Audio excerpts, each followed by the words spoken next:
Salut tout le monde, c'est Monsieur Kawa et aujourd'hui dans ce 5e épisode d'Auto-Histoire, on va se pencher sur la Panhard 24, la dernière des Panhards civiles.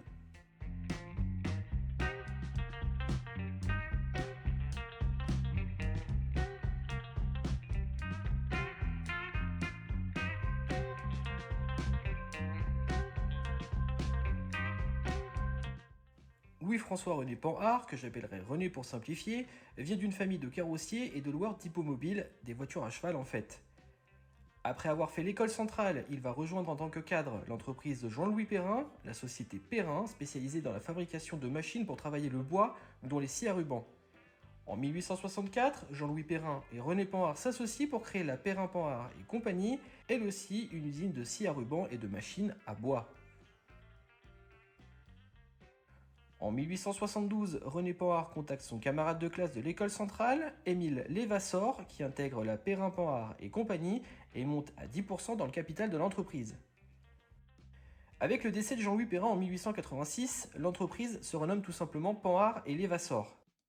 Après s'être intéressé aux moteurs à gaz et les avoir produits en série à partir de 1875, il décide de produire sous licence exclusive pour la France le moteur à pétrole Daimler, dont la première présentation mondiale sera faite sur leur stand à l'exposition universelle de Paris de 1889.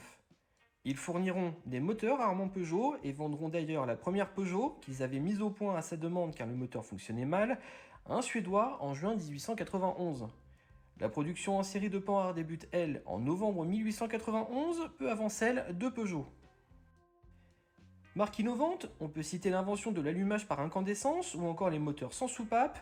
Panhard et Levasseur avaient un positionnement plutôt luxueux et ce jusqu'à la Seconde Guerre mondiale, période à partir de laquelle elle sera obligée de produire des véhicules plus abordables mais toujours avec une certaine inventivité. Pour contourner le plan Ponce, qui imposait les segments de vente aux constructeurs, Panhard et Levasseur sera la première marque à utiliser l'aluminium en grande série sur sa Dyna X et les premières Dyna Z. Dyna Z qui sera d'ailleurs la première voiture française étudiée en soufflerie en 1954 après le prototype Dynavia de 1948. En 1955, Panhard décide de s'unir avec Citroën pour faire face aux difficultés financières. Citroën récupère 25% et vend les Panhard dans son réseau à partir de juillet 1956. La participation de Citroën montera à 45% en 1958. Panhard de son côté assumera dans son usine avenue d'Ivry, à Paris, la production de la 2 chevaux fourgonnette en sous-traitance.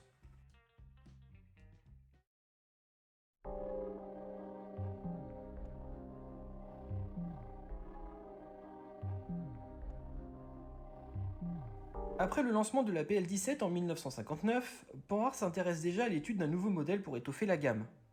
L'idée initiale était une berline avec un moteur 4 cylindres, mais Citroën s'y oppose pour laisser le champ libre à la DS, sortie en 1955, et surtout à l'Ami 6 qui sortira en 1961. Paul et Jean Panhard comprennent qu'ils doivent occuper les segments où Citroën n'est pas présent, et c'est donc sous la forme d'un coupé que va finalement naître la Panhard 24. Le cahier des charges indiquait que le véhicule devait avoir 2 portes, un flat twin ou un moteur 4 cylindres classique au choix, une vitesse de pointe de 150 km/h et une consommation inférieure à 10 litres au 100. Ce modèle devait aussi attirer les non-panhardistes avec un bon équipement et un bel intérieur. Le projet V527 naîtra dans le secret le plus total au début des années 60. Ce projet sera dessiné par Louis Bionnier, styliste Panhard depuis les années 30, avec l'aide d'André Jouan et René Ducassou PO. Influencé par les véhicules américains de l'époque, la forme générale était déjà marquée depuis quasiment le début. Aérodynamique, avec des feux double optiques à l'avant, l'un des impératifs sera que le véhicule devra être suffisamment spacieux pour Jean Panhard qui mesurait 1,98 m. Entre-temps, vers la fin 1961, Pierre Berco, qui était le PDG de Citroën de l'époque, va demander à Flaminio Bertoni de faire sa propre version de la 24. Similaire dans les formes générales, mais plus dynamique et équilibrée que la proposition de Louis Bionnier, ce sera finalement celle de Louis Bionnier qui sera retenue. C'est d'ailleurs après cette demande que Flaminio Bertoni débutera le projet de restylage de la DS avec des feux avant qui reprenaient le principe de la 24. Une version avec la lunette arrière inversée et la roue arrière carénée sera aussi étudiée mais finalement abandonnée. Rappelez-vous que la lunette arrière adoucit la chute de toit et en favorise la garde. Cette version fait limite penser à la Citroën C60 dont j'avais parlé dans la vidéo de la GS. Une autre version, avec un aileron de requin, sera aussi étudiée et abandonnée. Au fil du temps, les ingénieurs vont s'approcher de la forme finale. Sur cette maquette, on remarque un pare-choc qui entoure toute la voiture, les feux avant sont plus acérés et la malle arrière plus nervurée au centre, mais les lignes générales sont quasiment là. C'est sur cette maquette de 1962 que les lignes sont quasiment finalisées. Tout est là. Le toit plat, les feux avant arrondis, la ligne chromée et la découpe de la vitre arrière. Déjà limité par l'obligation de créer un coupé, Panhard n'aura pas de soutien financier et ne pourra pas développer de nouveaux moteurs. La direction de Panhard n'aidera pas non plus en considérant tout investissement trop cher, mais il en faut plus pour effrayer les ingénieurs qui mettront tout leur cœur pour continuer la ligne des Panhard. Les essais se feront sur plusieurs routes et circuits, dont celui de Montlhéry, pour cumuler des centaines de milliers de kilomètres et gommer les défauts, le principal étant la tenue de route qui était moins bonne que celle de la PL17 selon Jean Panhard. Les ingénieurs corrigeront assez rapidement le problème en remplaçant la traverse avant peu rigide.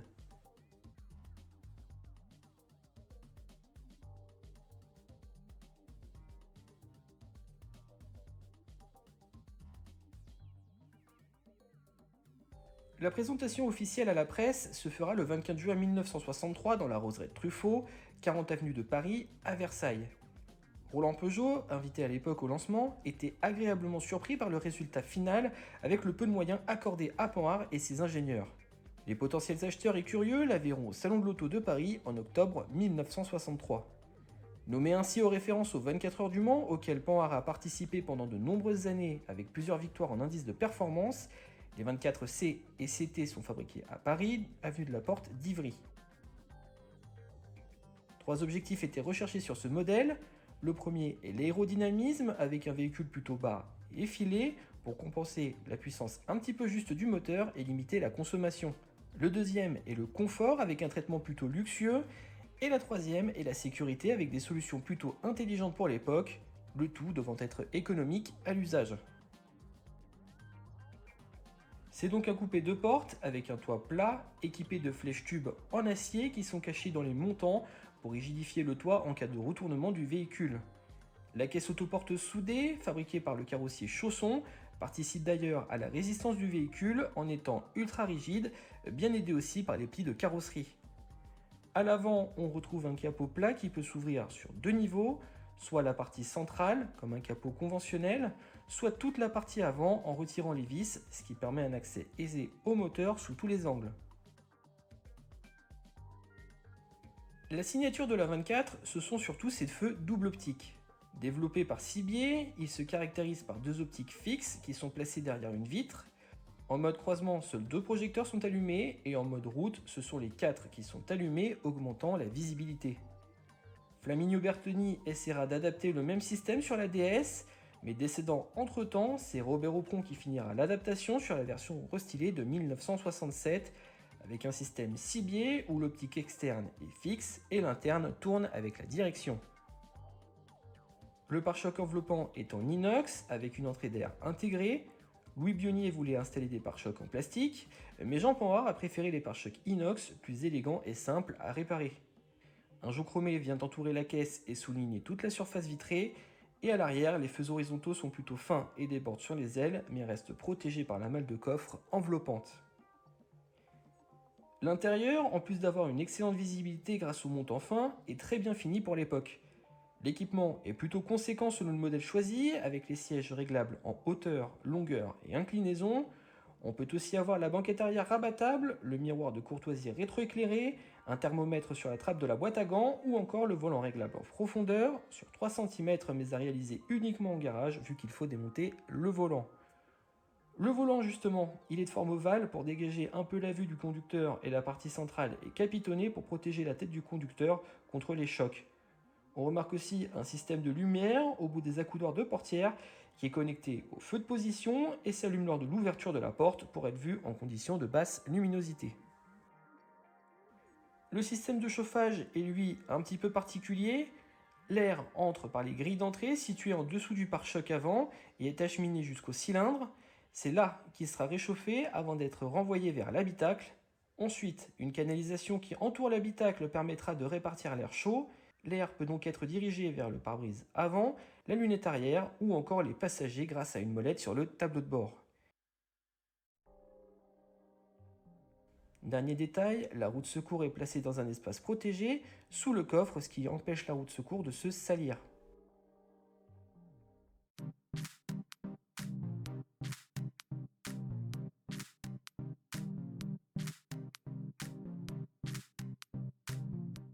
Le moteur initialement prévu était un 4 cylindres maison en X, issu de l'union de deux moteurs à plat Panhard. Mais Jean Cadiou, le directeur des études de Citroën, va totalement refuser cette possibilité. Un autre 4 cylindres à plat d'origine militaire sera aussi étudié, mais sans suite. C'est alors que la possibilité d'utiliser un 4 cylindres NSU va apparaître après la sortie de la 24. Partenaire de Citroën dans la fabrication et l'étude des moteurs Wankel, NSU sera approché par Panhard avec l'aval de Citroën pour adapter le bloc moteur et la boîte de la NSU 1100 dans la Panhard 24, mais avec une augmentation de puissance de 55 à 65 chevaux. Une 24 sera même envoyée le 18 octobre 1965 à Neckarsulm, le fief de NSU, pour étudier l'implantation du nouveau moteur. Après un accord entre NSU et Panhard, une estimation du début de production sera donnée par NSU pour décembre 1966. Le prix de revient du moteur NSU étant supérieur au bicylindre Panhard, une augmentation des tarifs de la 24 d'environ 810 francs était prévue. Mais ce projet sera stoppé net par Citroën. Le moteur Wankel et la préparation du projet F et de la future GS coûtent beaucoup d'argent à Citroën, qui estime qu'il n'est pas utile de financer les études d'amélioration de la 24, qui était déjà quasiment condamnée d'avance. Les ingénieurs de Panhard seront finalement obligés de continuer avec le bicylindre maison.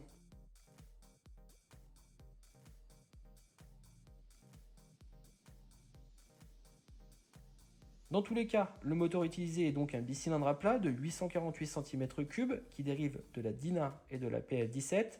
Placé en porte-à-faux avant, il est refroidi par air avec l'aide d'une turbine et d'un carénage. On note 3 évolutions moteurs, M8N, M8S ou M10S, les modèles en S étant connus comme Tigre. Les différences entre le M8N et le M8S sont entre autres les suivantes. Sur le M8N, le carburateur monté est un Zénith simple corps, tandis que sur le M8S Tigre, c'est un Zénith double corps qui est monté. La crosse d'échappement a un diamètre extérieur plus important, 43 mm au lieu de 38 mm, et l'arbre à cam est différent entre les deux modèles.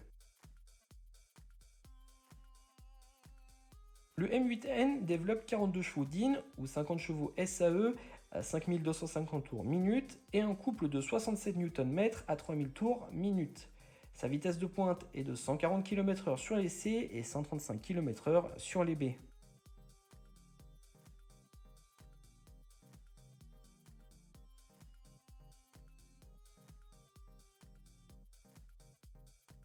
Le M8S Tigre a une puissance de 50 chevaux DIN ou 60 chevaux SAE à 5750 tours minute et un couple de 74 Nm à 3300 tours minute. Sa vitesse maximale est de 150 km/h sur la CT et 145 km/h sur la BT.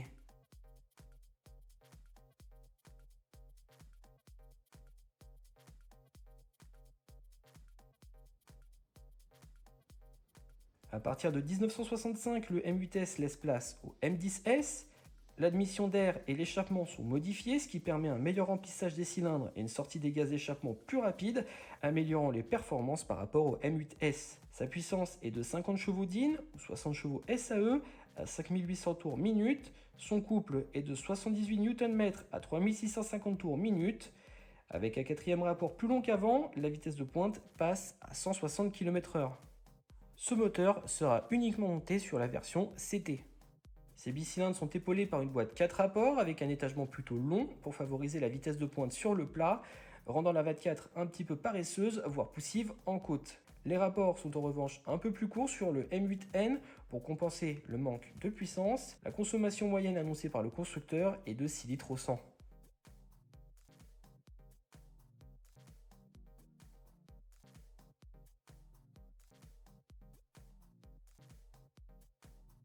Le freinage est assuré par 4 freins à tambour à évacuation thermique accélérée, c'est-à-dire que la partie centrale visible de la jante est tout simplement le tambour de frein, ce qui permet un plus grand passage de l'air et un meilleur refroidissement. Malheureusement, ce freinage n'étant pas assisté, car pas de servo-frein monté, il était assez peu efficace et difficile à actionner, détail relevé par la presse, tout comme les vibrations à l'avant lors de freinages appuyés. Ce souci sera partiellement réglé fin 64, début 65 sur la CT et la BT avec 4 freins à disque mais toujours sans assistance. On les reconnaît aux jantes avec un enjoliveur au centre. Les freins avant possèdent une double mâchoire qui améliore l'efficacité, mais ils restent toujours durs à actionner à cause du manque de servo-frein. Le frein à main est d'ailleurs connecté au train avant.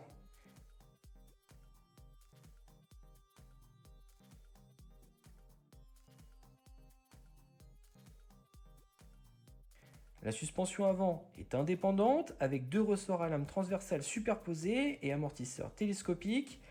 À l'arrière, les roues sont semi-indépendantes et la suspension est à barre de torsion avec amortisseur télescopique.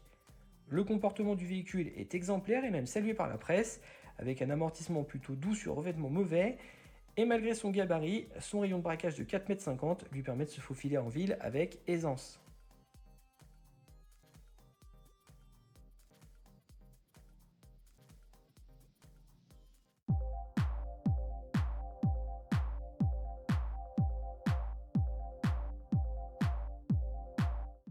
On compte 5 versions différentes qui sont catégorisées dans deux groupes, C et B. Les modèles en C sont équipés d'un châssis court et considérés comme découpés, tandis que les versions en B, considérées comme des berlines, sont équipées d'un châssis long avec un empattement rallongé de 25 cm. La banquette arrière recule de 11 cm et son dossier est plus incliné, ce qui permet un espace plus important pour les passagers arrière. Le plancher est lui abaissé de 5 cm, ce qui améliore la garde au toit. Le coffre gagne 9 cm en partie haute et 11 cm en partie basse pour un passage de 350 à 385 litres.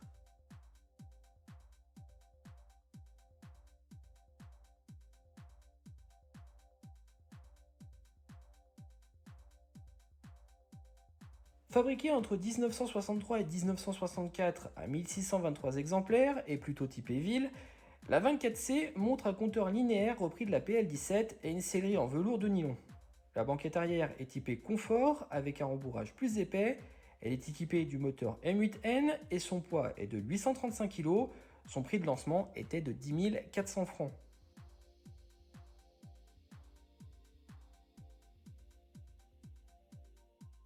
La CT est la version un peu sportive de la 24. Le tableau de bord adopte des compteurs ronds et gagne le compte-tour. La sellerie est en simili-cuir, appelé vinyle chez Panhard. Elle monte le M8S Tigre, puis à partir de 1965, le M10S Tigre, qui est la nouvelle évolution plus performante du M8S. Son poids est de 840 kg et son prix de lancement était de 11 100 francs.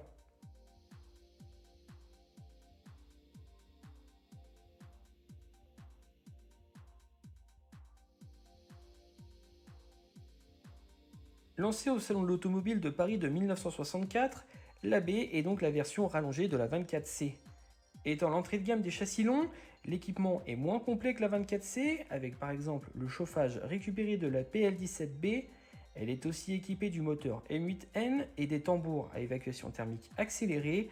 Son prix de lancement était de 10 700 francs.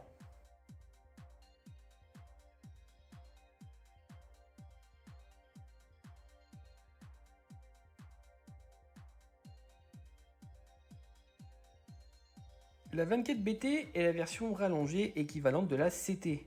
Elle est aussi équipée du M8S et subira quasiment les mêmes évolutions que la CT avec le passage des tambours au disque en 1965. Le M10S ne sera en revanche pas installé dessus et son prix de lancement était de 11 900 francs.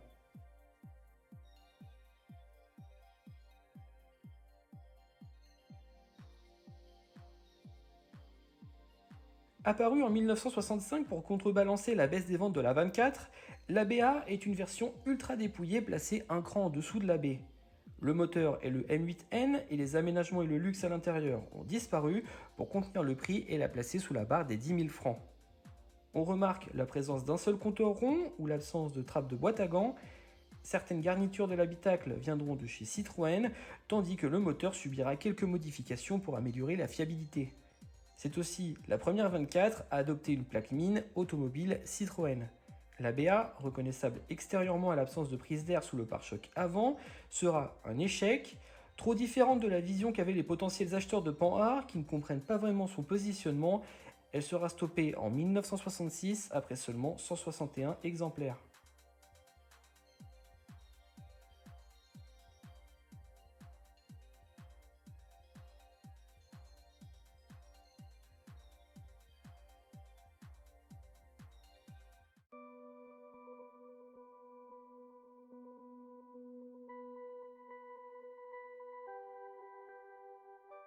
Panhard avait prévu et espérait produire, malgré l'opposition de Citroën, une berline 4 portes, un cabriolet et un break qui seront tous refusés.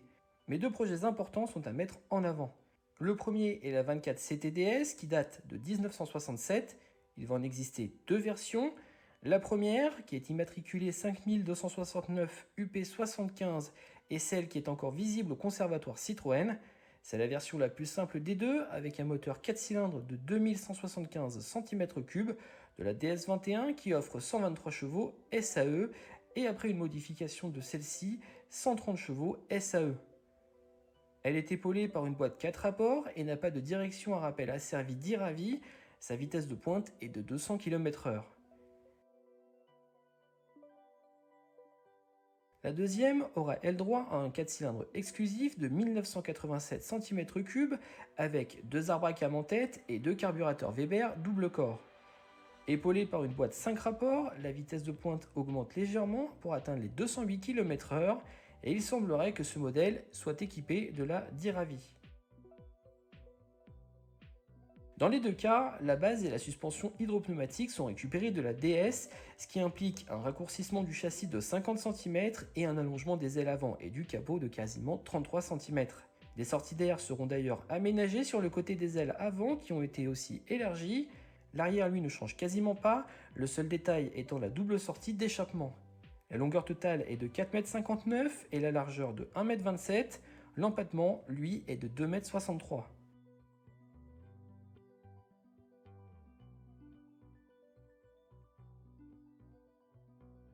Le deuxième projet va naître en 1970 sur la base du deuxième prototype qui équipait le 4 cylindres de 1987 cm3. Immatriculé 4593 W75, il a reçu le V6 Maserati avec 4 arbres à cam en tête. Avec une puissance de 240 chevaux, la vitesse de pointe était de l'ordre de 240 km/h, la longueur est de 4,60 m, la largeur de 1,73 m et la hauteur de 1,27 m. L'empattement, lui, était de 2,60 m. L'élargissement à l'avant était très clairement visible avec les aérations latérales et les roues alignées avec les ailes élargies. Alors pourquoi a-t-elle reçu le V6 Maserati alors que Citroën a toujours refusé d'aider Panhard? Eh bien tout simplement parce que ce super proto a servi en fait de mulet pour créer la future SM placée un cran au-dessus de la DS en motorisation et en technologie.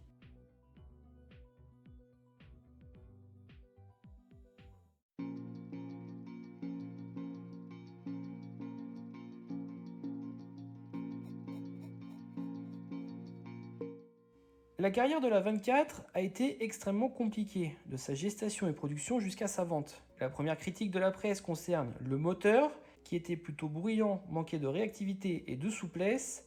Sa boîte longue, dont l'embrayage est, selon les journalistes, un petit peu dur, rendait la voiture un peu paresseuse et obligeait à avoir une conduite tranquille.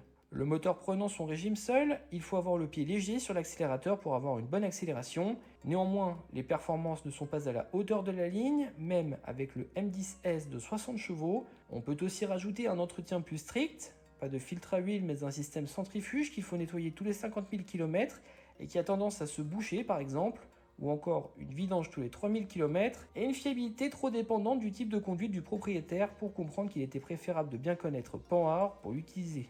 Le moteur était archaïque mais moderne en même temps. Le freinage a aussi été vivement critiqué, comme je l'expliquais avant, déjà par le manque d'efficacité sur les premières versions avec les 4 tambours, et ensuite avec l'absence de servo-frein pour assister et soulager la jambe du conducteur, même sur les modèles équipés de disques. En revanche, l'excellent comportement routier, l'équipement et la finition luxueuse sont salués par la presse spécialisée, mais ça ne suffit pas à effacer le reste des problèmes. Le troisième souci est la production. La volonté de Panhard était de produire environ 184 voitures par jour. Les premiers contretemps, l'usine d'Orléans n'arrivait pas à fournir les tapisseries et les garnissages à l'usine de l'avenue d'Ivry, où étaient finalisés les 24. Deuxième contretemps, l'équipementier Kihiri n'arrivait pas à fabriquer les planches de bord. Ils abandonneront après de nombreux essais, on parle de 6 tentatives, obligeant Panhard à revoir la planche de bord et retarder la livraison de quelques mois jusqu'à la fin novembre. Le réseau ne va pas non plus aider avec un système de commande de couleurs et garnissage trop compliqué. Les commerciaux vont remplir les bons de commande au hasard et finalement le véhicule ne correspondra pas aux attentes du client à la livraison. Toujours du côté du réseau, mais chez Citroën cette fois-ci, les commerciaux qui étaient motivés au début ne feront plus aucun effort pour vendre les Panhard, préférant pousser vers les 2 chevaux Ami 6 ou DS qui se vendent beaucoup plus facilement et leur permettent de toucher une commission plus intéressante. Enfin, il est assez clair que le premier responsable de tout ça, c'est la direction de Citroën et en moindre mesure la direction de Panhard. Citroën a toujours considéré Panhard comme un sous-traitant et non pas comme un constructeur, laissant la 24 sans évolution ni adaptation, estimant qu'elle ne les méritait pas. L'idée principale était tout simplement plus de récupérer les installations et les ingénieurs que de sauver la marque. Enfin, et comme je l'expliquais un petit peu plus tôt dans la vidéo, la direction de Panhard de son côté freinait un petit peu les ingénieurs en réduisant les investissements car tout leur paraissait trop cher.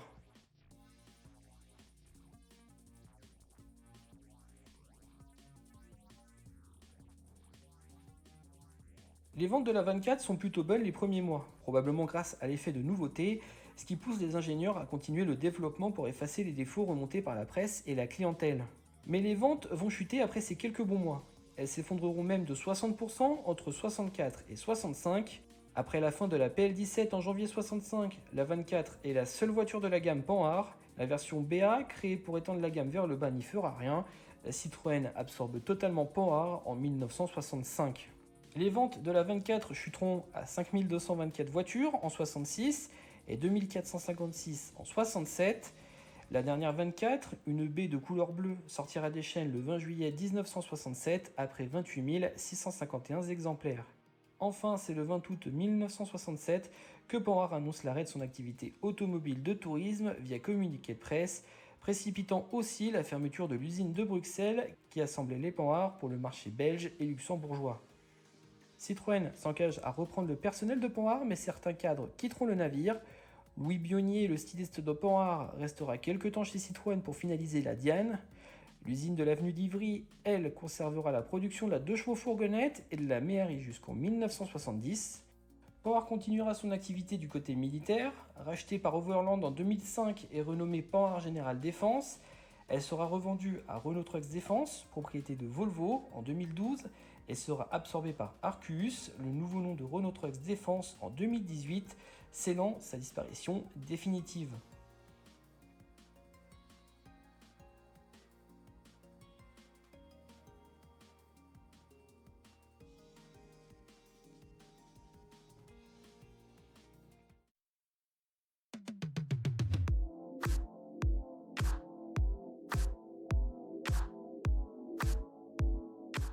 Malgré les difficultés et les bâtons plantés dans les roues des ingénieurs, la 24 reste encore aujourd'hui une voiture spectaculaire malgré le budget limité qui lui était alloué.